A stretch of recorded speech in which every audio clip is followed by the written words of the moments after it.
Hey, I'm Eli with Plumbing Solutions, and I'm here with Jordan. And today we're talking about the different types of valves we see in basements. You got a globe valve, a ball valve, and a gate valve.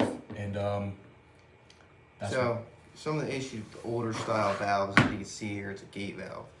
Due to the old age and the design, sometimes stems can break, whether it's due to the water quality. Something that we can do is we can replace it with a ball valve. It has a little ball inside, and instead of having to turn it and turn it, it's just a quarter turn. Much easier, much less parts to break, and it's going to be overall better for your plumbing system.